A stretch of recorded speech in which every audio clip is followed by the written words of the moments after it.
நாளிலே எதையெல்லாம் நினைச்சு பார்க்கணும் அப்படின்னா, இந்த அற்புதமான சண்டை மாநகரிலே பர்வதராஜகுல இனத்தவர்களா, அதாவது ஒரு ரங்காத பரமேஸ்வரி துணையோடு அந்த தெய்வத்துக்காக நாம் ஏற்படுத்தக்கூடிய இந்த திருவிழா நல்லபடியாக நடக்கணும். அதற்கு உறுதுணையாக இருக்கக்கூடிய பர்வதராஜ குலத்தார் அனைவருக்கும், அதே போல இந்த மார்கழி பெருவிழாவை சீரும் சிறப்புமாக முதல் வருஷத்தை விட 2வது வருஷம் பெட்டர், அடுத்த வருஷம் பெஸ்டா இருக்கு, இன்னும் இதுக்கு மேல எங்க இன்னும் நல்லா இருக்கும். அந்த அளவுக்கு சீரும் சிறப்புமாக நடத்திக்கொண்டு நம்முடைய இளவல் விஜயகுமார் ஐயா அவர்களையும் அவருக்கு உறுதுணையாக இருக்கின்ற அனைத்து ஆன்மீக நண்பர்களையும், அதற்கும் மேலாக எவ்வளவோ வேலை இருந்தாலும் அதையெல்லாம் பொருட்படுத்தாமல் ஆன்மீகத்தில் நாமும் கொஞ்சம் நுழைந்து பார்ப்போம். ஆன்மீகம் நமக்குள்ளாக இருக்கு, அதை என்னுடைய பேச்சு முடிவில் நீங்க தெரிஞ்சுக்கீங்க. நமக்குள்ளாக இருக்கின்ற அந்த ஆன்மீகத்தை கொஞ்சம் நினைச்சு பார்ப்போம். ஆனால் அந்த ஆன்மீகம் என்னவென்பதை நாம் புரிந்து கொள்ள வேண்டும் என்பதற்காக வந்திருக்கக்கூடிய ஆண் பெண் இருபாலருக்கும் எனது மனமார்ந்த சிறந்தார்ந்த வணக்கங்களையும் வாழ்த்துக்களையும் தெரிவித்துக் கொண்டு இன்றைய சிந்தனைக்கு செல்ல. நாளை புத்தாண்டு என்னுடைய தலைப்பு என்று இன்று புதிதாய் பிறந்தோம். எப்படி இன்று புதிதாய் பிறந்தோம் அப்படின்னா யாரும் ஒத்துக்கோங்களா? எனக்கு வயசு 50வது 40வது 15வது 12வது அதெல்லாம் சொல்லிட்டு இருக்கோம். அது எப்படி இன்று புதிதாய் பிறந்தோம் அப்படின்னா, ஒவ்வொரு நாளும் நம்முடைய செல்கள் உதிர்ந்து புதிய செல்கள் தோன்றிக் கொண்டிருக்கின்றன.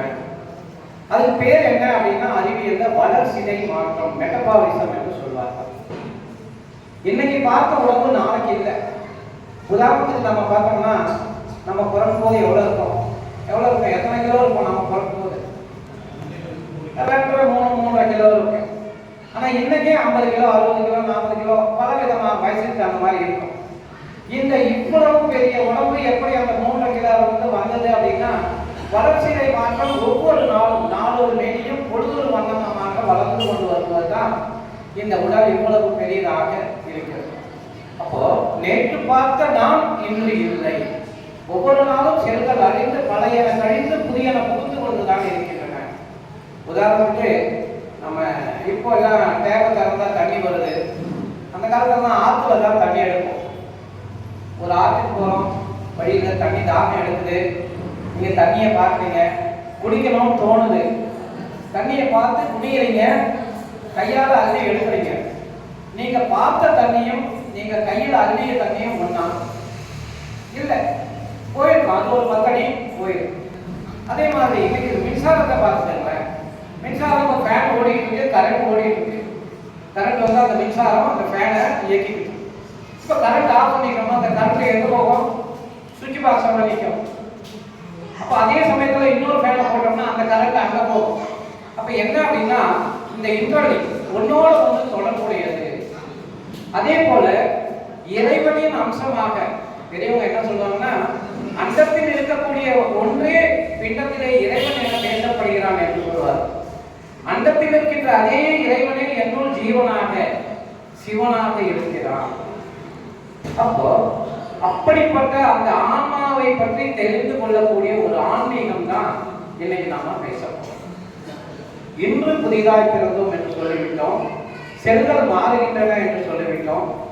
இது எப்படி நம்ம உடம்புக்கு ஆன்மீகத்துக்கு எப்படி சம்பந்தப்படுத்தலாம் அப்படின்னா, நாம் பிறந்த இந்த சங்கராபுரத்திலிருந்து ஒரு 60 கிலோமீட்டர் தள்ளி கிழக்க போனீங்கன்னா என்ன ஊர் இருக்குங்க? திருவெண்ணெய்நல்லூர். திருவெண்ணெய்நல்லூர்னா உங்களுக்கு என்ன ஞாபகம் வரும்? அங்க இருக்கிற சிவன் ஞாபகம் வரும், இல்ல மிஞ்சி போனா ஆன்மீகத்திலே 4 வரையில் ஒருவரான சுந்தரர் ஞாபகம் வருவார். ஆனா அதற்கும் மேலாக இன்று நாம் போற்றி புகழ்ந்து கொண்டிருக்கிற சைவத்தின் 4 பேர் திருவெண்ணெய்நல்லூர். அது எத்தனை பேருக்கு தெரியும் தெரியல.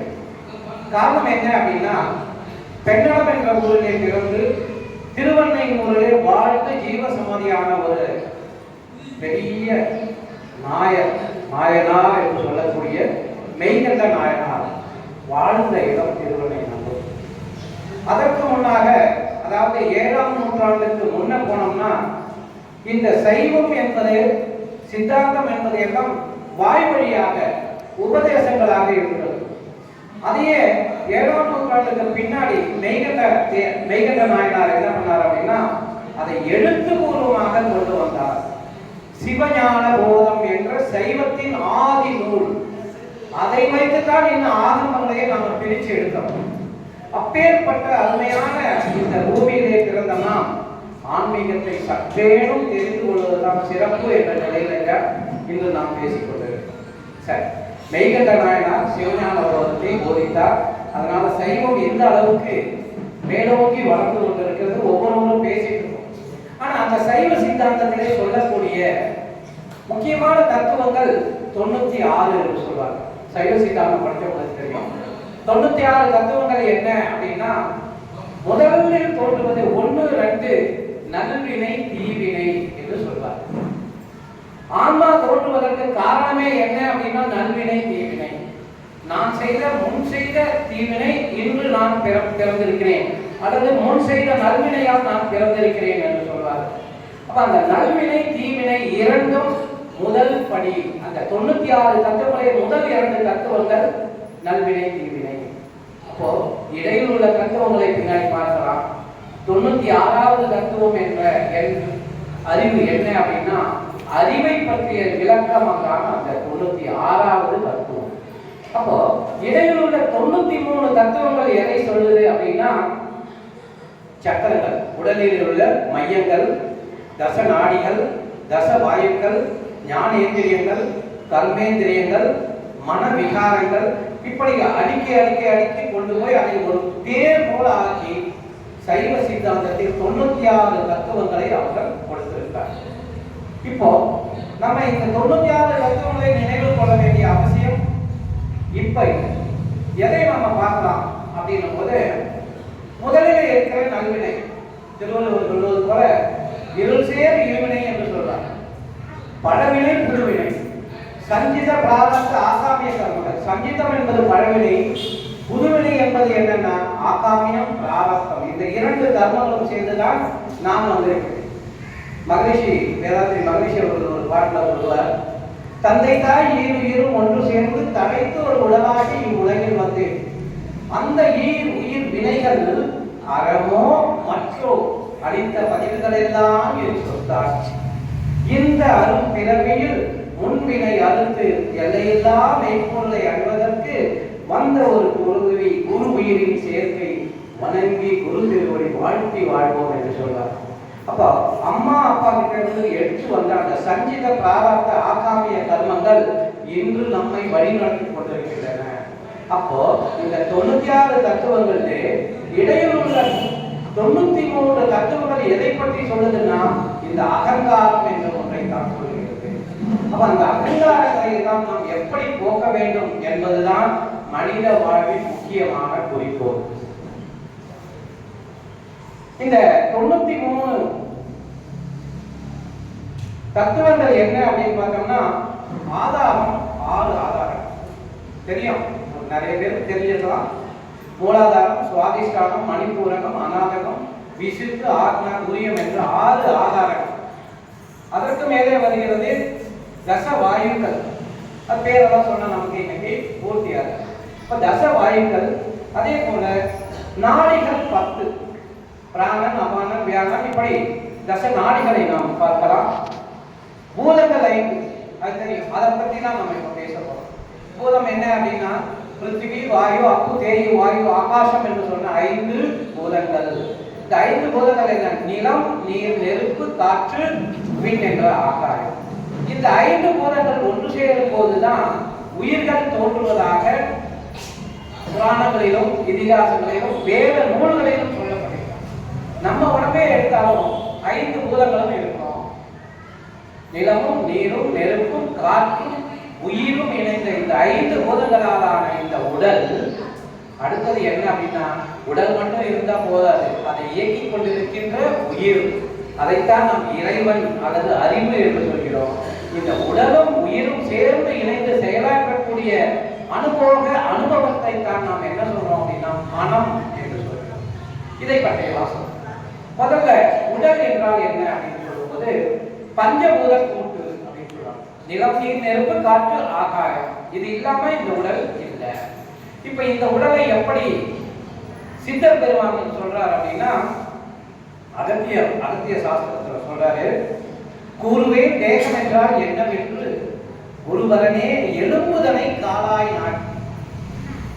கூறுவே தேகம் என்றால் என்னவென்று குருவரனே எழும்புதனை காலாய் நாட்டி, மாறுபடா எலும்பிழந்து துவாரமிட்டு வன்மையினால் நரம்புகளை வலித்து கட்டி, தேறுதலாய் ரத்தமதை உள்ளே ஊற்றி தேற்றமுடன் அதன் மீது தோலை மூடி, ஆறுதலாய் வாய்மதனை உள்ளடக்கி அப்பனே தேகம் என்கிற கூறுந்தாச்சே அப்படின்னு நம்முடைய கூறுமொழி சொல்றாரு. இப்ப இதனுடைய அர்த்தம் என்ன அப்படின்னா, நம்ம உடம்புலாம் நம்ம சாதாரணமா நினைச்சுக்கிறோம். இந்த உடம்பின் மகத்துவம் நம்ம கொஞ்சமாவது தெரிஞ்சுக்கிட்டோம்னா இந்த உடம்பை கஷ்டப்படுத்தலாம். இன்னைக்கெல்லாம் மனவளக்கலையில பயிற்சிக்கு போறோம்னா, இவெல்லாம் எக்ஸசைஸ் பண்ணி 100 வயசு வாழ்ந்து என்ன பண்ண போறோம் அப்படிதான் கேட்கிறாங்க. 100 வயது வாழ்வது அல்ல வாழ்க்கை. இன்று வாழும்போது மற்றவர்களுக்கு தொந்தரவு கொடுக்காம என்னுடைய வேலையை நானே செய்து கொண்டிருக்கிறேனா என்பதுதான் வாழ்க்கை. யாருக்கும் தொந்தரவு கொடுக்காத ஒரு வாழ்க்கையை வாழ்வதற்கு என்றால் இந்த உடலும் உடலில் உள்ள எல்லா உறுப்புகளும் சரியாக இருக்கிறோம் என்பதற்காக உடற்பயிற்சிகளை நாம் செய்கிறோம். இப்போ உதாரணத்துக்கு எடுத்துக்கிறோம், நம்ம உடம்புல எத்தனை எலும்பு இருக்கு? எலும்பு போன்ஸ் எத்தனை எலும்பு இருக்கு சொல்லலாம். யாராவது ஸ்கூல் படிக்கிறவங்க சொல்லலாம், எத்தனை எலும்பு சொல்லுங்க. 206 பொதுவாக 206.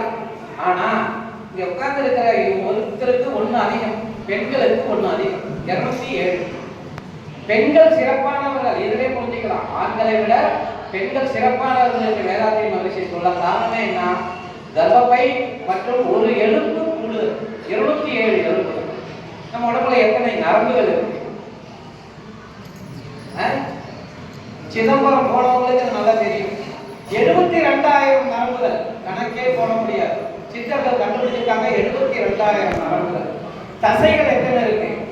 தசை 630 தசைகள். எலும்பு இணைப்பு எத்தனை இருக்கு? 360. எத்தனை லிட்டர் ரத்தம் இருக்கு? 5 இருந்து 6 லிட்டர். எத்தனை மீட்டர் தோல் இருக்கு? ஒரு 10 ஸ்கொயர் மீட்டர் இருக்கு தோல். 2 ஸ்கொயர் மீட்டர் 10 சதுரடி தோல்.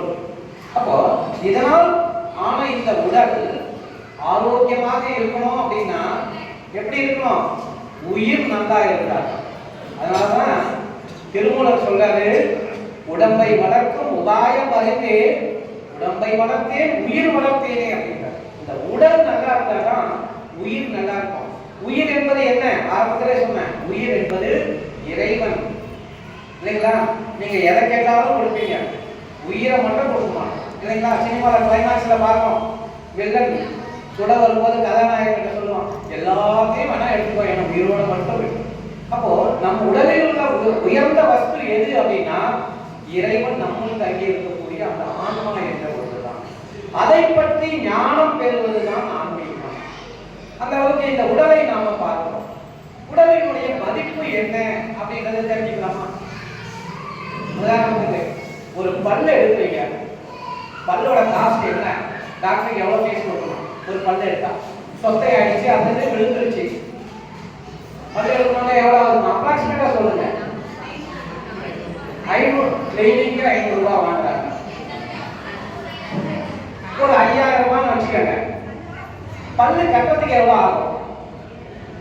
இப்ப என்னுடைய நண்பர் ஒருத்தர் பல்லு கட்டினாரு, 4 பல்லு. அதை கட்டுறதுக்கு 1.25 லட்சம். 1.25 லட்சம் 4 பல்லு கட்டுறதுக்கு. செராமிக். நம்ம கிட்ட எத்தனை பல்லு இருக்கு? 32. 32 டிவைட் பை 8 இன்டு 1.25 லட்சம் போட்டுக்கங்க, எவ்வளவு வருதுன்னு பாருங்க. ஒரு அமௌண்ட் வருது. ரத்தம் ஒரு யூனிட் எவ்வளவு? ரத்தம் ஒரு யூனிட் எவ்வளவு? 300 ரூபாயா? 3000. ஆனா 3000 கொடுத்தா அதை உங்க உடம்புல ஏற்ற மாட்டாங்க. ஹாஸ்பிட்டலுக்கு போனவங்களுக்கு தெரியும். அதை வந்து கிராஸ் மேட்சிங் பண்ணுவாங்க. அது எவ்வளவு அப்படின்னா 5000 ரூபாய். ஒரு கிராஸ் மேட்சிங் ஹாஸ்பிட்டலை பொறுத்தது. சாதாரண ஹாஸ்பிட்டல்ல கிராஸ் மேட்சிங் 5000. அப்போ ஒரு யூனிட் 400 மில்லி ரத்தம் எவ்வளவு அப்படின்னா 5 + 3 8000 ரூபாய். நம்ம உடம்புல எவ்வளவு இருக்கு ரத்தம்? 5 லிட்டர் வச்சுக்கோங்க. 5 லிட்டருக்கு எவ்வளவு ஆச்சு? 40,000 ரூபாய். அதே போல ஒரு இருதயம் நமக்கு கெட்டு போச்சு, ஆஞ்சியோ பண்றோம் அல்லது ஓபன் ஹார்ட் சர்ஜரி பண்றோம், அதுல எல்லாம் தாங்கல, ஹார்ட் டிரான்ஸ்பிளான்ட் பண்றோம், டோனர் கொடுக்குறோம், வாங்கி ஹாஸ்பிட்டல்ல வைக்கிறாங்க, அது செட் ஆகி நம்ம உழைச்சிக்கிறோம். டாக்டர் எவ்வளவு பில் பண்ணுவாங்கன்னு நினைக்கிறீங்க? லட்சக்கணக்கு. ஹாஸ்பிட்டலை பொறுத்து, அந்த ரத்த அளவை பொறுத்து, அந்த இதய துடிப்பு எப்படி இருக்குன்றதை பொறுத்து லட்சக்கணக்கில். அதே போல நுரையீரல்.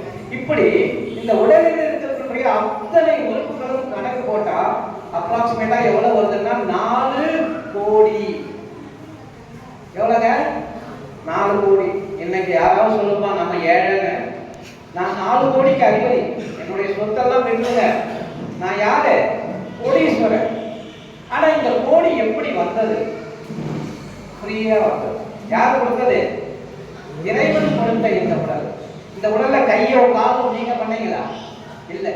அப்போ அந்த ஆன்மா உடலோடு இருந்து கொண்டு இத்தனை வேலையும் செய்கிறது என்றால் அந்த ஆன்மாவை பற்றி தெரிந்து கொள்ளக்கூடிய ஒரு ஞானம் தான் ஆன்மீகம். இன்னும் கொஞ்சம் மேல போகும். இந்த உடல் அப்படி இருக்கு அப்படின்னு சொன்னாலும் அதற்கு மேலே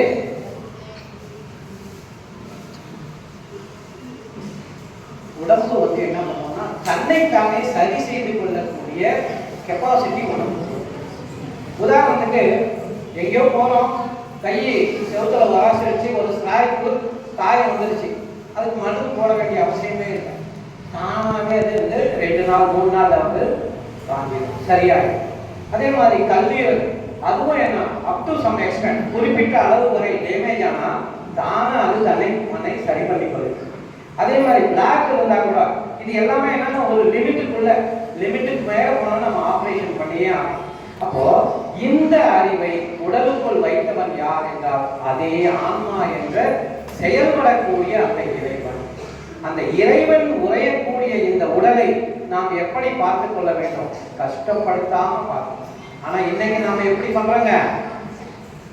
கண்ணால டிவியை பார்த்து டிவியே உடஞ்சி போற அளவுக்கு கண்ணை பார்க்கணும்.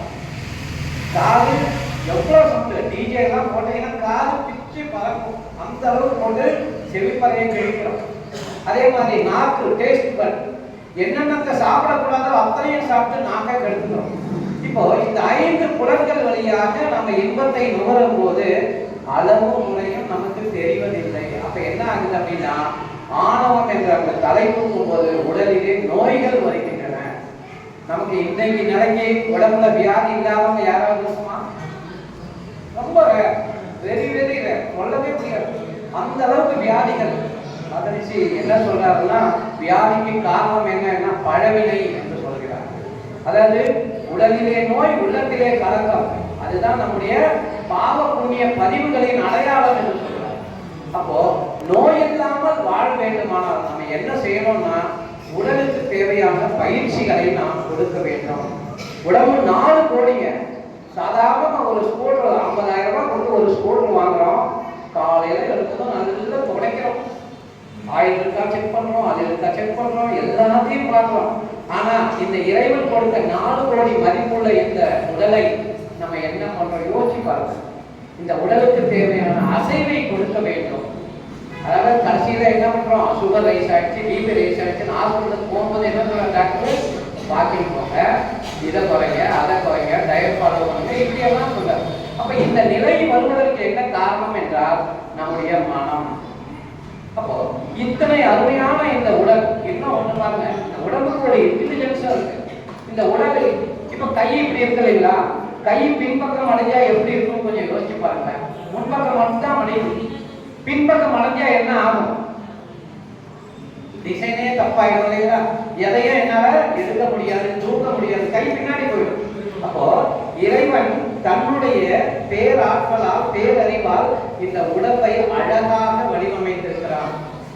வடிவமைப்பு துல்லியம் என்ற நிலையிலே இந்த உடம்பை சீராக வைத்திருக்கிறான் என்றால் நாம் ஏன் சீராக வைத்துக் கொள்ளக்கூடாது? இந்த உடம்பின் அருமையை நாம் ஏன் தெரிந்து கொள்வதில்லை? இவ்வளவு இருக்கு. 4 கோடி ரூபாய் உள்ள இந்த உடம்பை நல்லா பார்த்துக்கணும் அப்படின்னா உணவிலே அளவு முறை வேணும், உறக்கத்திலே அளவு முறை வேணும். மகரிஷி 5 அளவு முறை சொல்வார். உணவு, உழைப்பு, உறக்கம், பால் உணர்வு, எண்ணம். இதை மறுக்கவே முடியாது, கண்டிப்பா வேணும். ஆனா இதுல அளவு முறை இருந்தால் உடலிலே நோய் இருக்காது. உடலிலே நோய் வருவதற்கு காரணம் ஏற்கனவே சொன்ன மாதிரி அந்த பஞ்ச பூத கலவையின் பிறழ்ச்சி. அதுக்கு டாக்டர் கிட்ட போனீங்கன்னா என்ன சொல்லுவாங்க, பார்த்ததும் நாடி பிடிச்சு பார்ப்பாங்க, நாடி பிடிச்சு பார்ப்பாங்க. அப்ப என்ன சொல்லுவாங்க, பித்தம் அதிகமா இருக்கு, கபம் அதிகமா இருக்கு, அல்லது வாதம் அதிகமாக இருக்கு. இந்த 3 நிலை அதுவும் அந்த சைவ சித்தாந்தத்திலே வரக்கூடிய ஒரு தத்துவம். இந்த வாதம், பித்தம், கபம் 3ம் சரியாக இருக்கணும்னா நம்ம இயற்கைக்கு ஒத்து வேலை செய்ய வேண்டும். கொஞ்சம் யோசிச்சு பாருங்களேன். நம்ம பாட்டி காலத்துலலாம் ஒரு வடை சுடுறதுன்னா அவங்க எவ்வளவு கஷ்டப்படுவாங்க. உளுந்தை எடுக்கணும், அதில் மேலே இருக்கிற கருப்பு தோலை ஊற வச்சு எடுக்கணும். அது பெரிய கப்பல் சாப்பிட்ற மாதிரி தான், நிறைய வேலை. அதை எடுத்து ஆட்டி 1 மணி நேரம் புகைய ஆட்டணும். ஆட்டி அப்புறம் தான் வடை. ஆனா இன்னைக்கு என்னன்னா வடைக்கு ஆட்டோமேட்டிக்கா கடையிலேயே ரெடிமேட் மாவு. அப்போ நம்ம உழைக்கணும்னு நினைக்கிறோம், ஆனா முடியும். ஏன்னா அறிவியல் முன்னேற்றத்தால நம்முடைய உடம்புக்கு உழைப்பு குறைந்து விட்டது. இங்க இருந்து பஸ் ஸ்டாண்டுக்கு போறதுல கூட ஸ்கூட்டர் எடுத்துட்டு தான் போகணும். எனக்கு தெரிஞ்சு இதே ஊர்ல பாண்டவத்துக்கு நடந்ததான் போயிருக்கோம் 80, 82 தான். ஆனா இன்னைக்கு என்ன பண்றோம், இங்க இருந்து பஸ் ஸ்டாண்ட் போறதுன்னா கூட ஸ்கூட்டர், காரு, ஆட்டோ எடுத்துட்டு போறோம். அப்போ உழைப்பு என்பது நம்ம உடலுக்கு இல்லாமல் இருக்கிறது தான் நம்முடைய எல்லா வியாதிக்கும் காரணம். இப்போ உடலை பற்றி இவ்வளவு மகத்துவம் நம்ம தெரிஞ்சுக்கலாம். இப்போ உடல் என்பது ஆன்மீகமா இல்லையா, நீங்க சொல்லுங்க பார்க்கலாம். உடல் என்பது ஆன்மீகம் தான். லௌகீகத்துக்கு பயன்படக்கூடிய ஒரு கருவி தான் இந்த உடல். இதை வைத்துத்தான் என்ன பண்ணணுங்க, இறைவனை நாம் தொழ முடியும். எது, உயிரை உணர்ந்த பின்னாடி. அப்போ இந்த உயிரை இந்த உடலை இயக்கி கொண்டிருக்கிற உயிரை பத்தி கொஞ்சம் தெரிஞ்சுக்கலாமா? உயிரை பத்தி என்ன தெரியும்? உயிர்னா என்னங்க? ஏற்கனவே நான் முதலே சொன்னேன், அண்டத்தில் இருக்கக்கூடிய அதே இறைவன் இந்த பிண்டத்திலே உயிர் என பேசப்படுகிறார். உயிர் என்பது இறைவனின் அம்சம். இன்னைக்கு நிறைய பேர் இப்போ ஐயப்ப சீசன் இல்லையா, ஐயப்ப மலைக்கு போயிட்டு வந்திருக்கீங்கன்னு நினைக்கிறேன் இல்லையா? நீங்க போல சரி, ஐயப்ப கோயிலுக்கு போனீங்க இல்லையா? போனவங்க சொல்லுங்க, ஐயப்ப கோயில்ல மூலஸ்தானத்துக்கு முன்னாடி ஒரு வாக்கியம் எழுதியிருக்கோம், தமிழ்லயும் மலையாளத்துல. என்ன எழுதியிருக்கு? தத்துவமசி, அது நீயாகவே இருக்கிறாய். அதுன்னா என்னங்க, உள்ள என்ன இருக்கு மூலஸ்தானத்துல? தெய்வம். அந்த தெய்வம் நீயாகவே இருக்கிறாய் என்பது ஒரு குட்டி காட்டக்கூடியதுதான் அந்த வேத மகா வாக்கியம். வேத மகா வாக்கியங்கள்ல 4 உண்டு. அகம் பிரம்மாஸ்மி, தத்துவமசி, பிரஜானம் பிரம்மம், அயமாத்மம் பிரம்மம். இது 4 வேதங்களில் ரிக்வேதம், யஜுர்வேதம், சாமவேதம், அதர்வண வேதத்தில் சொல்லப்பட்ட 4 மகா வாக்கியங்கள். இது எதை குறிக்கிறது என்றால் அந்த இறைவனே உன்னுள் உயிராகி இருக்கிறான் என்பதை உணர்த்தக்கூடியதுதான். அப்ப ஆன்மீகம் வேற அப்படின்னு நினைக்காதீங்க. இந்த உடலே ஆன்மீகத்தின் ஒரு கூறு என்பதை நாம் சரியாக புரிந்து கொண்டால் இந்த உடலை பற்றிய ஒரு அவேர்னஸ், விழிப்புணர்வு நாம் சொல்றோம். அப்போ அந்த உயிர் தான் நம்முள் இறைவனாக இருக்கிறான் என்றால் உயிரை எப்படி கண்டுபிடிப்பது? உயிரை எப்படி கண்டுபிடிக்கலாங்க? நடந்து போறோம், கால் இடிச்சிருச்சு, என்ன சொல்றோம்? ஐயோ உயிரே போச்சு சொல்றோமா இல்லையா? போறோம், தலையில இடிச்சுக்கிறோம், ஐயோ உயிரே போச்சு. இடிச்சது கூட பரவாயில்லைங்க, ஒரு ஆள் வரான் என்ன மாதிரி அறுத்துட்டே இருக்கான்னு வச்சுக்கோங்க, அப்ப என்ன சொல்லுங்க? உயிரை எடுக்கிறானே சொல்றோமா இல்லையா? அப்ப என்ன அர்த்தம் அப்படின்னா உயிர் எங்கே இருக்கிறது என்று கொஞ்சம் யோசிப்பாங்க. மூளையில இருக்கா, இதயத்துல இருக்கா, காலில் இருக்கா, தலையில இருக்கா? எங்க இருக்கு உயிர்? உடல் முழுவதும் வியாபித்திருந்தாலும் அதுக்குன்னு ஒரு சென்டர் இருக்கணும் இல்லையா? சங்கராபுரம் பஸ் போனாலும் சங்கராபுரத்துக்கு பஸ் ஸ்டாண்டுன்னு ஒண்ணு இருக்கு, எல்லா ஊர்லயும் பஸ் ஸ்டாண்டுன்னு ஒண்ணு இருக்கு, அந்த டச் பண்ணிட்டாலும் போகும்.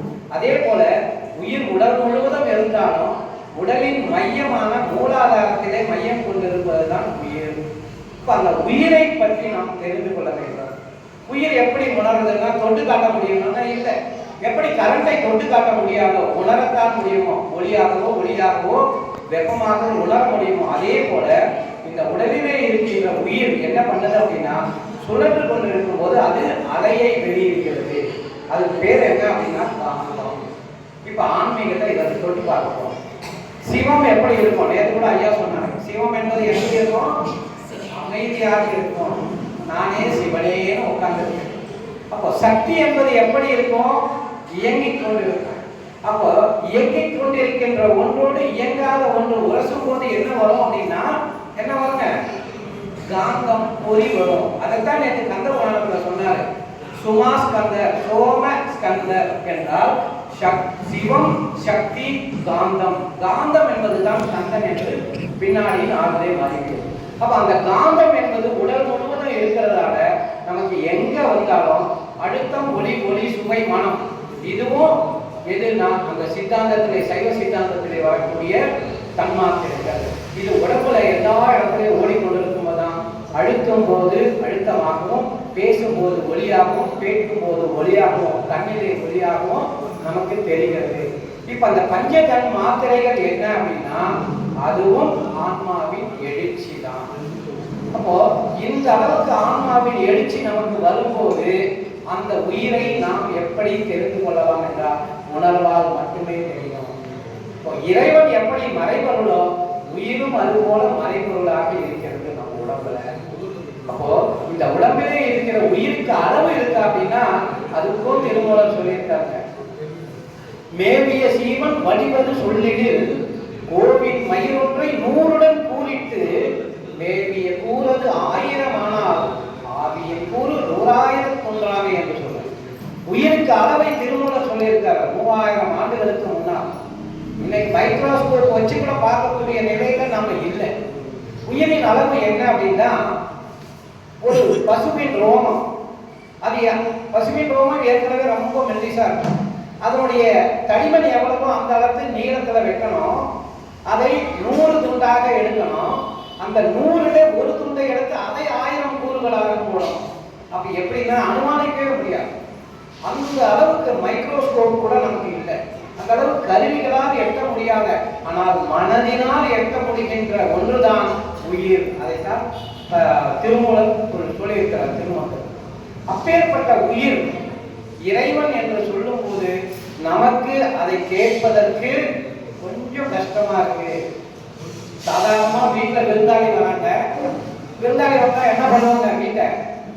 விருந்தாளி வந்தா வீட்டை என்ன பண்ணுவோம்? அப்படியே நேற்று இருந்த மாதிரியே வைப்போமா? நாளைக்கு விருந்தாளி வராங்கன்னா இன்னைக்கே எல்லாருக்கிட்டையும் சொல்லிக்கணும், வீடு சுத்தமா இருக்கணும், வச்ச இடத்துல இருக்கணும், அது அப்படியே இருக்கணும், ஒழுங்கா இருக்கணும், ஒட்டடை அடிக்கிறதுனா முடிஞ்சா பெயிண்ட் அடிக்கிறதுனா எல்லாத்தையும் பண்ணுவோம். சாதாரண ஒரு விருந்தாளிக்கே வீட்டை இந்த அல்லோவல்லோலப்படுத்துறமே, இறைவன் எல்லாவற்றையும் கடந்து நிற்கின்ற அந்த இறை அருள் நம்முள் இருக்கும் போது இந்த உடலையும் உயிரையும் எப்படி பார்த்துக் கொள்ள வேண்டும்? அவ்வளவு அருமையா பார்த்துக்கலாம். அதற்கான ஒரு நிலைதான் ஆன்மீகம். சைவ சித்தாந்தத்தில் இதை சொல்வதும் என்ன அப்படின்னா ஆன்மீகம் தான். அப்ப உடல் உயிர் இரண்டையும் பார்க்கும்போது உடலும் உயிரும் ஒன்று சேரும் போது ஏற்படக்கூடிய ஒரு பேருக்கு தான் மனம் என்று பெயர். மனம்னா என்ன தெரியும்? மனம் இருந்தால் மார்க்கம் என்று சொல்றோம் இல்லைங்களா? இப்ப மனம் என்பது என்ன? உயிர் உடலோடு சேர்ந்து செயல்படும் போது அதிலிருந்து விளையக்கூடிய செயலை நாம் அனுபவிக்கிறோம். இந்த பூவை எடுத்து வாசனை மோந்து பார்க்கிறேன், நல்லா இருக்கும், ரோஸ் நல்லா இருக்கு அப்படின்னு சொல்ல பாருங்க. அந்த இன்பம், அந்த இன்பத்தை உணர்வது எதுனா எனக்குள்ளாக உறைந்து கொண்டிருக்கிற உயிர். அந்த உயிரையும் பாதுகாக்கணும். உயிரிலிருந்து எழக்கூடிய உயிரின் படர்க்கையான மனதையும் நாம் பாதுகாத்துக் கொள்ள வேண்டும்.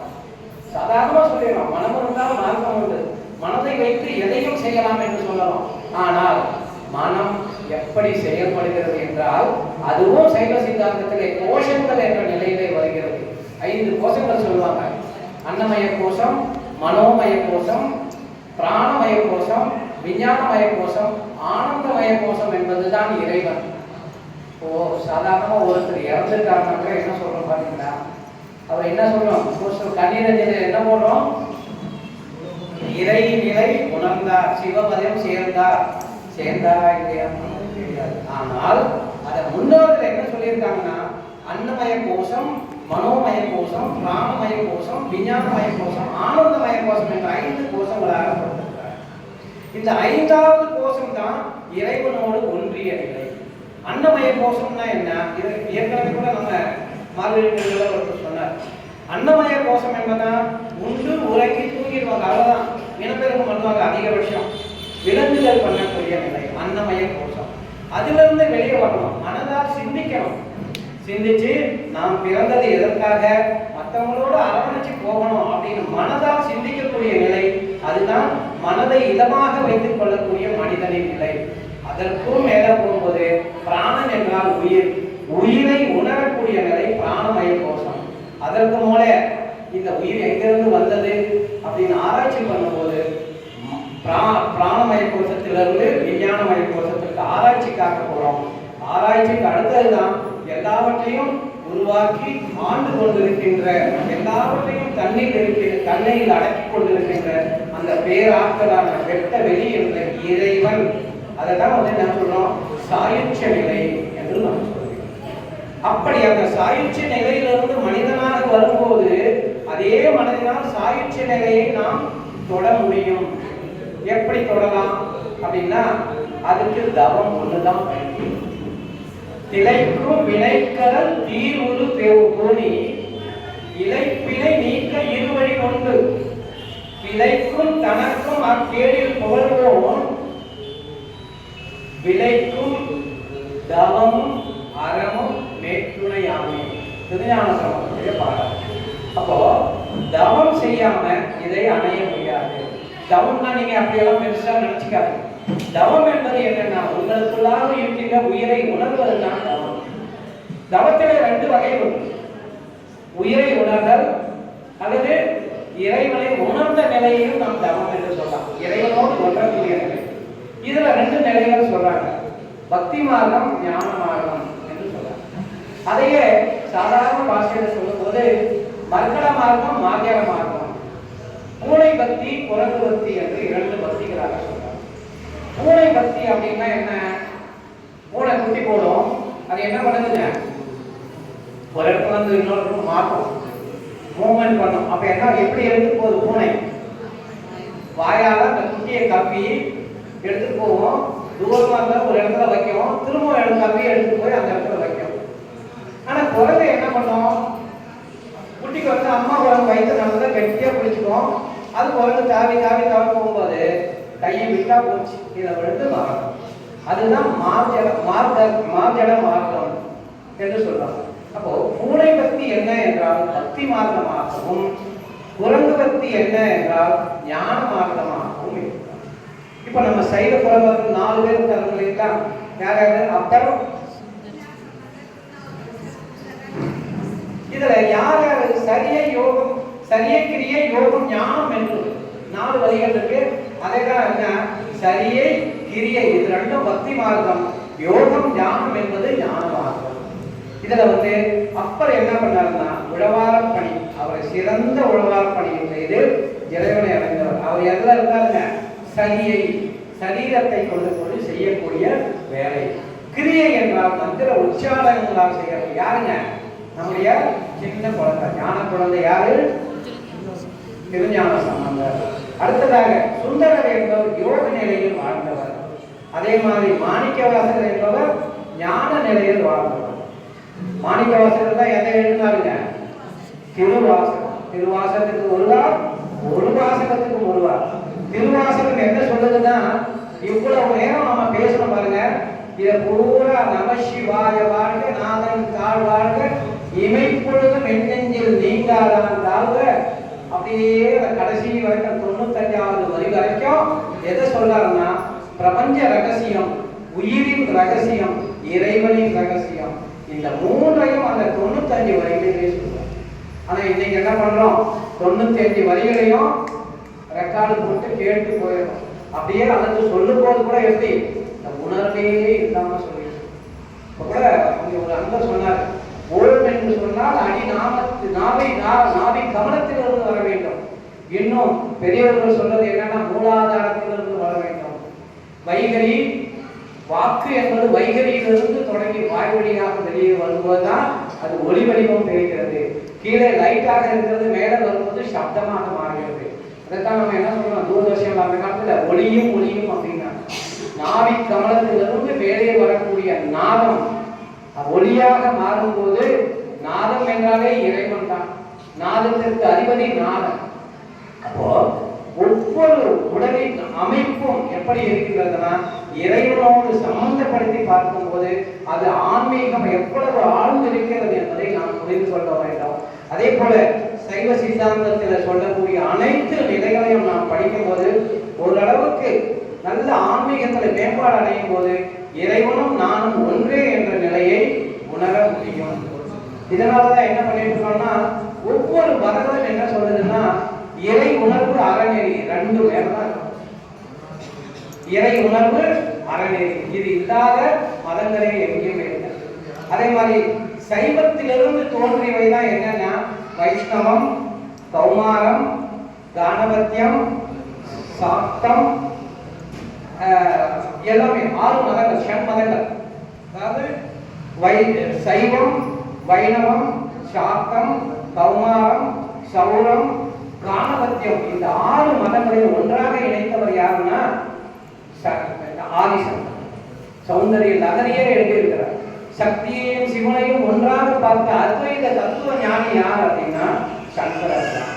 அப்போ அந்த அளவுக்கு எல்லா மதங்களும் சொல்லக்கூடிய ஒன்றே ஒன்றுனா இறைவனை உணருங்கள், இறைவனை உணருங்கள், இறைவனை வழிபடுங்கள். அது ஒன்றுதான் நம்முடைய உண்மையான ஆன்மீக மேம்பாட்டிற்கான வழி என்பதைத்தான் ஒவ்வொரு மதங்களும் சொல்லிக் கொண்டிருக்கிறது. இப்போ இவ்வளவு நம்ம பேசணும், உடல் என்பதை பற்றி பேசணும், உடலுக்கு பயிற்சி முக்கியம் என்பதை பேசணும், உயிர் என்பதை பற்றி பேசணும், உயிர் தூய்மையாக இருக்கணும் அப்படின்னு பேசணும், மனம் என்பதை பற்றி பேசணும், மனமும் தூய்மையாக இருக்கிறோம். ஏன் அந்த மனமே இறைவனாக நம்முள் அனுபவமாக இருக்கிறான். இறைவன் வேற எங்கே இல்லை, நமக்குள்ளாக இருக்கிறான். அப்ப அந்த இறைவனை தேடக்கூடிய நிலைதான் தவம். திருவள்ளுவர் தவத்தை பற்றி அழகா 10 குறள் சொல்லியிருக்காங்க. தவமும் தவமுடையாருக்கே ஆகும், அவன் அதை அக்கிலார் மேற்கொள்வது என்று சொன்னார். அந்த அளவுக்கு தவத்தை செய்வதற்கு கூட தவம் பண்ணி இருக்க வேண்டும். ஒரு குழந்தை பிறந்துச்சுனாவே சொல்றோம், தவமாய் தவம் இருந்து நாம் இந்த குழந்தையை பெற்றோம் என்று சொல்றோம். அப்போ எல்லாவற்றுக்கும் மேலாக அங்கிங்கனாவபடி ஆனந்த குக்கியாகிய அந்த இறைவனை நாம் அடைய வேண்டுமானால் நம்ம என்ன பண்ணணும், நிச்சயமாக தியானம் நிலைக்கு வர வேண்டும். அதுதான் வழிபாடு. நன்றி உணர்வோடு சேர்ந்து இறை வழிபாடு செய்யலாம். மற்றவர்களுக்கு துன்பம் கொடுக்காத நிலையை ஏற்படுத்த வேண்டும். 64 நாயன்மாருடைய கதையை சொன்னாங்க. ஒவ்வொரு நாளும் கதை அழகா சொல்லிட்டு இருந்தாங்க. அந்த கதை நமக்கு எதை உணர்த்துகிறது? கதை கேட்காம போதாது, கதையில் இருக்கிற தத்துவத்தை உணர வேண்டும். கதையில் மட்டுமல்ல, இதிகாச புராணங்களிலும் கம்ப ராமாயணத்திலும் மகாபாரதத்தில் எல்லாவற்றிலும் என்னன்னா மூல கருத்து ஒன்னே ஒன்று, இறைவனை உணர வேண்டும், நேர்வழியில் அறவழியில் வாழ வேண்டும் என்பதுதான். அந்த அளவுக்கு இந்த உடலையும் மனதையும் நாம் காப்பாற்றி வாழ்வதுதான் யோக நிலையிலே ஆன்மீகம் என்று சொல்கிறார். அந்த அளவுக்கு ஆன்மீகத்தை நாம் தெரிந்து கொண்டாலும் இன்னைக்கு தலைப்பு என்ன சொன்னேன் அப்படின்னா, நேற்று இருந்த நான் இன்று இல்லை. ஏன் அப்படின்னா, நேற்று வச்சு ஒரு 2 நாளைக்கு முன்னாடி என்ன சாப்பிட்டோம் கூட மறந்துடும் இல்லைங்களா? ஒரு சிலருக்கு ஞாபகம் இருக்கலாம். நாளைக்கு என்ன பண்ண போறோம் யாருக்காவது ஞாபகம் இருக்கா? நாளைக்கு என்ன பண்ண போறோம் யாருக்காவது தெரியுமா? ஒவ்வொரு நாளும் நம்ம என்ன பண்றோம், காலையில இருந்து வேலை செய்யறோம், நைட்டு தூங்குறோம், காலையில எந்திரிப்போமா இல்லையான்னு தெரியாது. இதையும் திருவள்ளுவர் 3000 ஆண்டுகள் சொன்ன உறங்குவது போலும் சாக்காடு, உறங்கி விழிப்பது போலும் பிறப்பு என்று சொல்கிறார். அப்போ ஒவ்வொரு நாளும் நம்ம தூங்கும் போது ரிஹர்சல் பார்க்கிறோம், மரணத்துக்கு ரிஹர்சல் பார்க்கிறோம். காலையில எழுந்து இறைவா எனக்கு இந்த வேலையை கொடுத்த இன்னைக்கு இன்னும் நான் கண்ணு முடிச்சுட்டேன், உன்னை நினைத்து கொண்டிருப்பேன், நீ கொடுத்த இந்த ஃப்ரீயா கொடுத்த இந்த உடலையும் உயிரையும் மனதையும் பாதுகாப்பேன் என்று ஒவ்வொரு நாளும் பிரதிஜை எடுக்க வேண்டும். அதனாலதான் இன்று புதிதாய் பிறந்தோம் என்று நாம். அப்போ இன்று புதிதாய் பிறந்தோம் என்றால் எதற்காக பிறந்தோம் என்ற ஒரு கேள்வியும் கூடவே வரும். எதற்காக பிறந்தோம்? இந்த அன்னமய கோஷம் மனோமய கோஷம் இதெல்லாம் கொஞ்சம் தள்ளி வச்சுட்டு கொஞ்சம் நம்மை பற்றி யோசிச்சு பாருங்க. நாம் ஏன் பிறந்தோம் என்றால் மீண்டும் இறைநிலையை அடைவதற்காகத்தான் பிறந்திருக்கிறோம். பிறவி பெருங்கடல் நீந்துவர் நீந்தார் இறைவன் அடி செய்கிறார்கள். பிறவிகள் அந்த பெருங்கடலை நீந்த வேண்டுமானால் அற வாழ்வு நமக்கு முக்கியம். அந்த அற வாழ்வு என்பதுதான் ஒழுக்கம், கடமை, ஈகை என்று சொல்றார்கள். ஒழுக்கம் இல்லாத ஆளை யாரும் நம்ம மதிப்போமா? இன்னைக்கும் மகாத்மா காந்தி நம்ம கிட்ட இல்ல, 47 இறந்துட்டார். இன்னைக்கும் நம்ம மதிக்கிறோம் அப்படின்னா காரணம் என்ன? மகாத்மா காந்தியின் ஒழுக்கம், அன்னை தெரசாவின் பணிவு. அதே போல ஒவ்வொருத்தருடைய ஞாபகம் நமக்கு இருக்கிறது அப்படின்றா அவங்களுடைய நேர்மையான வாழ்க்கை, யாரையும் துன்பப்படுத்தாத வாழ்க்கை. அன்னை தெரசாவை பத்தி சொன்னாங்க, நம்ம தான் தொட்டு கூட பார்க்க மாட்டோம். அப்படி லெப்ரசி வந்த ஒரு உடலை கழுவி சுத்தப்படுத்தி அதுக்கு மருந்து போடுறாங்க அப்படின்னா அதற்கு எவ்வளவு ஒரு தாராள குணம் வேணும், தயாள குணம் வேணும். கொஞ்சம் யோசிச்சு பாருங்க. அப்படி அந்த ஒழுக்க நிலையில் வாழ்வதுதான் அறவாழ்வு. அதே போல கடமை, ஒவ்வொருவருக்கும் கடமை இருக்கு. படிக்கிற பிள்ளைகளுக்கு ஒரு கடமை இருக்கு. கிரகஸ்தம் என்ற குடும்பத்துல ஒரு கடமை இருக்கு. சன்னியாசம் என்ற நிலையிலே கடமை இருக்கு. உறவரம் என்ற நிலையிலே கடமை இருக்கு. அதாவது அம்மா அப்பா அன்னைக்கு சொன்னாங்க, இந்த 4 நிலைகளிலே செய்யக்கூடிய கடமையை சிறப்பாக செய்ய வேண்டும். அதுதான் கர்ம யோகம் என்று சொல்கிறார். கர்மம் என்றால் செயல், யோகம் அதை மனமோடு செய்யக்கூடிய ஒரு நிலை. ஒழுக்கம், கடமை, அடுத்ததாக வரக்கூடியது என்ன அப்படின்னா ஈகை. யாருமே கேட்கல அப்படின்னா கூட அவங்களுக்கு நாம் அருள் செய்ய வேண்டும். இந்த அருள் என்னும் போது என்ன அப்படின்னா இறைவனுடைய தன்மை தான் அருள். இறைவனுக்கு எத்தனை தொழில்கள்? சிவனுக்கு எத்தனை தொழில்ங்க? 5 தொழில்கள். என்னென்ன தொழில் தெரியுமா? ஈஸியா சொல்லிடுவோம். 3 ஈஸியா சொல்லிடுவோம். 1 சொல்லுங்க பார்க்கலாம். படைத்தல், காத்தல், அழித்தல், அடுத்து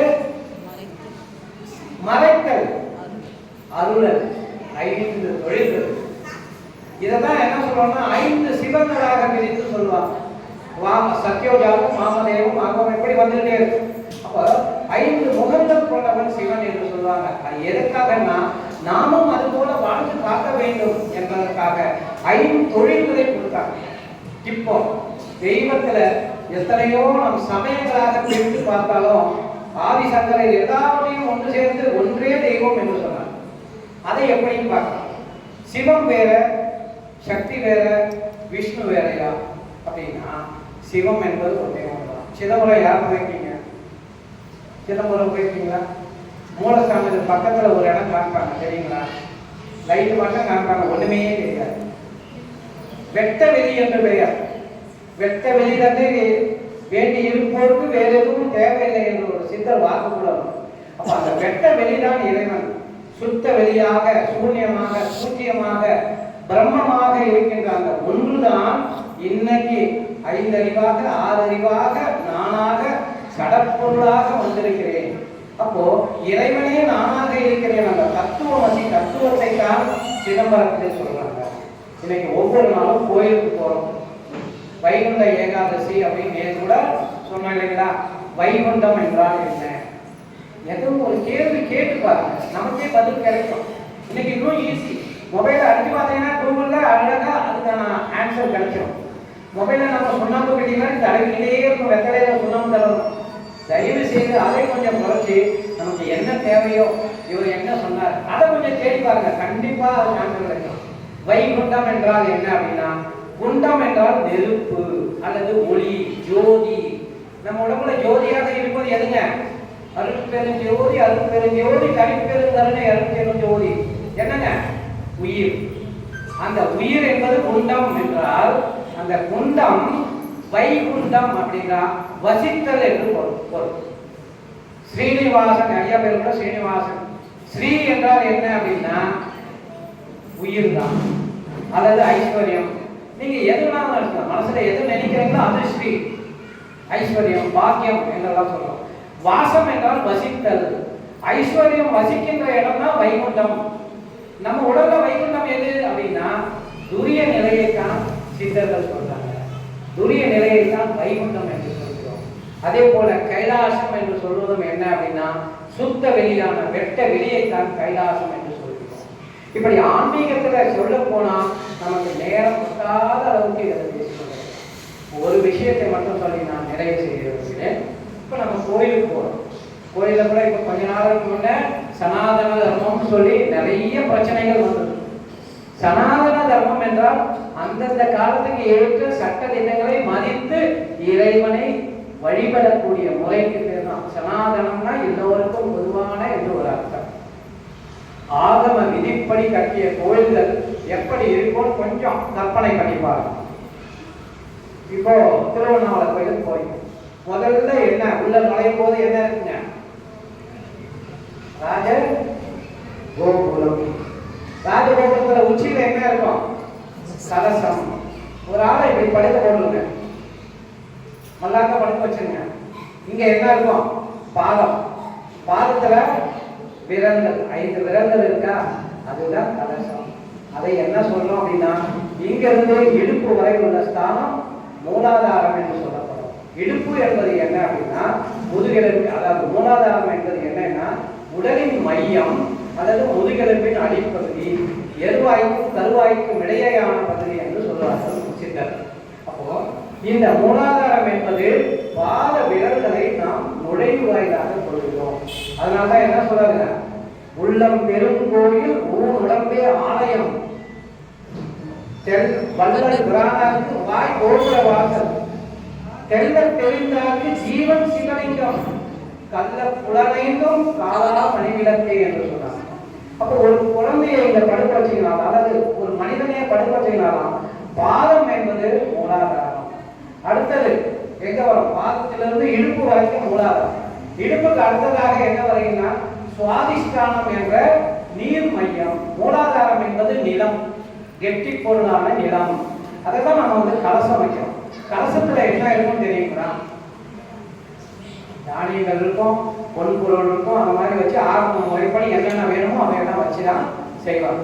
அப்ப அது மண்ணுக்குரிய ஸ்தலம் மூலாதாரம். அடுத்தது சுவாதிஷ்டானம் என்று சொல்லப்படுகிறது.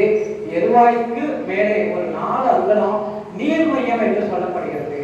நீருக்கான ஸ்தலம் எதுங்க? பஞ்சபூத ஸ்தலங்கள் நம்ம தமிழ்நாட்டில் சொல்றோம். திருவானைக்காவல். திருவானைக்காவல் அது ஒரு பெரிய கதை. இப்ப திருவானைக்காவல் என்றால் நீர் மையம், உடலிலே நீர் மையம். நம்முடைய மூத்திரப்பை, பெண்களுக்கு கர்ப்பப்பை, புரோஸ்டேட் கிளாண்ட் இதெல்லாம் இருக்கிறது, பேங்க்ரியாஸ் இதெல்லாம் இருக்கிறது. என்னன்னா சுவாதிஷ்டானம் என்ற சுவாதிஷ்டானம் என்ன என்றால் பிரஜாபதி என்று சொல்வார்கள் சைவ சித்தாந்தத்தில். பிரஜாபதினா என்னங்க? அம்மைக்கு அப்பனாக இருந்த பவன் பேர் கூட பிரஜாபதி. பிரஜாபதினா பிரஜைகளை உருவாக்குபவன். நமக்கு உயிர் எங்கே உற்பத்தி ஆகிறது? விஞ்ஞானத்துக்கு வந்தீங்கன்னா தெரியும், புரோஸ்டேட் கிளாண்ட்ல தான் உயிர் உற்பத்தி ஆகி வருகிறது. அந்த நீர் மையத்துல தான் உயிர் உற்பத்தி ஆகும். நீருக்கு பேரு சான்ஸ்கிரிட்ல நாரம் என்று பெயர். அயனம் என்றால் உற்பத்தி என்று பொருள். சேர்த்து படிங்க. நார அயனம், நீரில் உற்பத்தி. யார் செய்யறாங்க?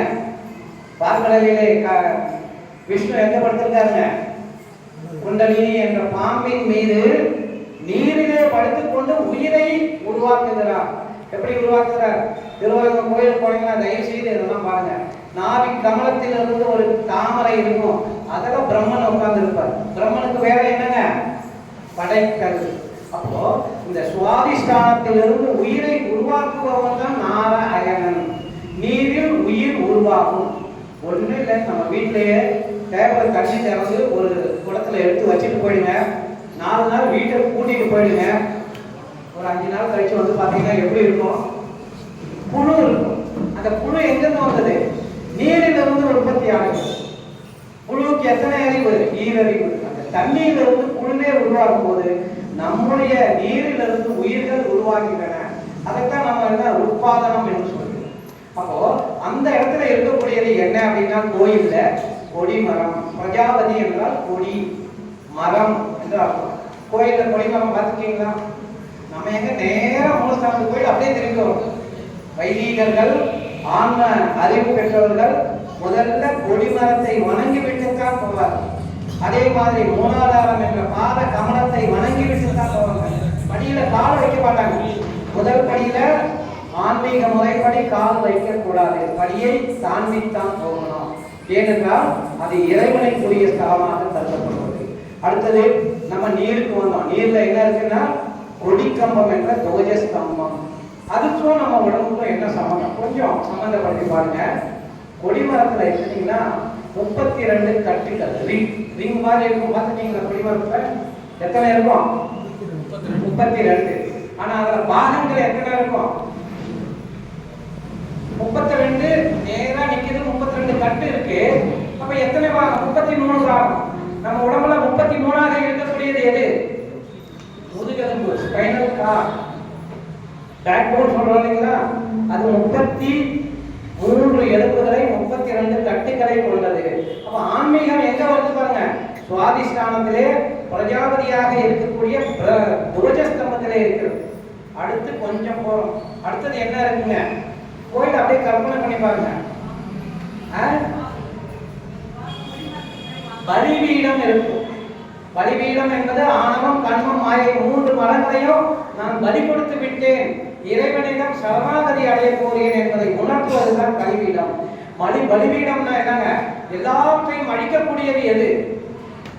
பஞ்சபூதங்கள் இல்ல, நெருப்பு. எதை பண்ணலாம்? தண்ணியே ஊத்தினா கூட நெருப்பு ஸ்ட்ராங்கா இருந்தா தண்ணியை ஆவியாக்கி. அப்போ நெருப்பாக இருக்கக்கூடிய இந்த மணிப்பூரகம் தான் பலிபீடம் கோயில் இது. அடுத்தது வரீங்க திருவண்ணாமலை கோயிலுக்கே வாங்க. அடுத்து வரீங்க, சிவனுக்கு முன்னாடி என்ன இருக்குங்க? நந்தி என்பது அநாதகம், அறத்தின் வடிவம். நந்தி என்பதும் சிவம் என்பதும் ஒண்ணுதாங்க. அறத்துக்கு பேர் தான் நந்தி. நந்தீசர் என்றுதான் சொல்லுவாங்க சித்தர்கள் எல்லாருமே. சிவனையே நந்தீசர் என்றுதான் சொல்லுவாங்க. நந்திக்கு தான் முக்கியம். ஏன்னா அறத்தின் வழிபாடு எங்கே என்றால் அநாதகம். அநாதகம் என்பது என்ன மையங்க? இது நெருப்பு மையம். இது என்ன மையம்? காற்று மையம் அல்லது இருதய மையம், நுரையீரலின் மையம். இந்த இடத்துல இருக்கக்கூடிய அந்த பகவானுக்கு பேர் என்ன? நந்தி.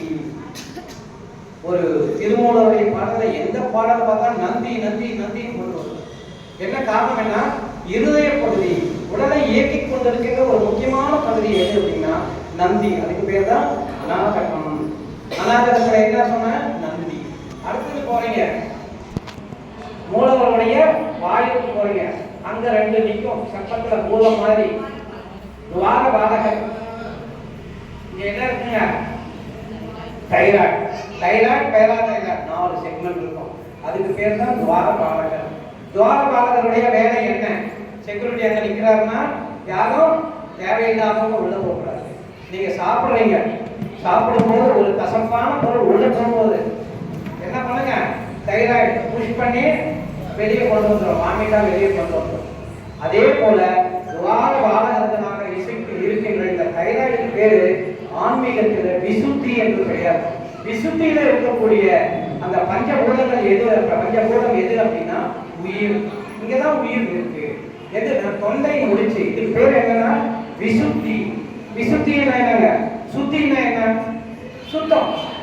விசுத்தினா சிறப்பான சுத்தம் எங்கே இருக்கிறதுன்னா உயிரின் தூய்மையை தான் அவர் சொல்லுவாங்க. அப்ப அடுத்தது வந்தீங்கன்னா ஆகலை என்பது லிங்கம். அடுத்தது துரியம் என்பது ஜீவன், ஜீவனுடைய ஒளி. இதுதான் இப்ப முன்ன கூட சொன்னாங்க. ஆணவம், கண்மம், மாயை இந்த 3ஐயும் பலிபீடத்திலே பலியிட்டு ஜீவாத்மா பரமாத்மாவை இணைவதுதான் ஞானம் என்ற நிலையத்தான் ஆன்மீகம் சொல்லுது. ஆன்மீக பெரியார்களும் சொல்றாங்க, சிவ அடியார்களும் சொல்றாங்க, வைணவத்திலே சொல்றாங்க. அப்போ ஆன்மீகம் என்பதும் உடல் என்பதும் உயிர் என்பதும் மனம் என்பதும் வெவ்வேறு எழுத ஒரே இனத்தின் பல்வேறு நிலைகள் என்பதை நாம் புரிந்து கொண்டால் ஆன்மீகத்திற்கும் நம்ம உடலுக்கும் உயிருக்கும் மனதுக்கும் உள்ள தொடர்பு நமக்கு சரியாக விளங்கும். அப்போ இந்த உயிரை எப்படி வச்சுக்கிறோம், உடலை எப்படி வச்சுக்கிறோம், மனதை எப்படி வச்சுக்கிறோம், மனதை சுத்தமாக வைத்துக் கொள்ள வேண்டும்.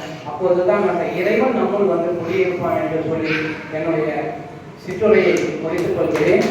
எல்லா அன்பர்களுக்கும் இறைவன் கொஞ்சம் போர் எடுத்துக்கணும் நினைக்கிறேன். ஏன்னா ஒவ்வொரு நாளும் நம்ம கதையே கேட்டுருக்கோம். இன்னைக்கு கதை கேட்கல, ஆனா இருந்தாலும் ஒரு கதை சொல்லிடுறேன். ஒரு 2 இங்க வந்து கொடைக்கானலுக்கு போறோம். பழனிக்கு போயிட்டோம் அல்லது மதுரைக்கு போயிட்டோம். மதுரையில இருந்து பஸ் ஏறி கொடைக்கானலுக்கு போறோம்.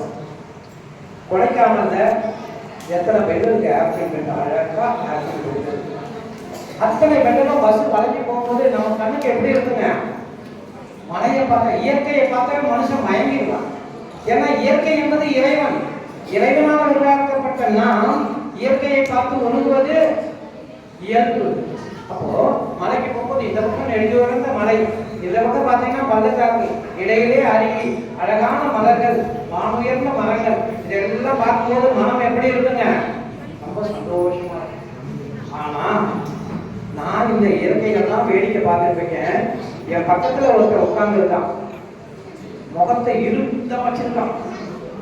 கண்டக்டர் இந்த பக்கம் போகும்போது கண்டக்டரே பார்க்கலாம், திரும்ப இந்த பக்கம் டிக்கெட் கேட்டே வராது, அந்த ஒரு பக்கம் கண்டக்டரே பார்த்துட்டு இருக்கான். இந்த அழகான காட்சியை விட்டு அழுக்கு செறிந்த கண்டக்டரின் முகத்தையே பார்த்துட்டு இருக்கான். என்ன காரணம் அப்படின்னா, அங்க மேல ஏறும்போது 100 ரூபாய் கொடுத்து டிக்கெட் எடுத்தான், 5 ரூபாய் பாக்கி தரல. இந்த 5 ரூபாய்க்காக அந்த 3/4 மணி நேரம் பயணத்துல இயற்கையே மறந்து அந்த கண்டக்டரையே பார்த்துட்டு.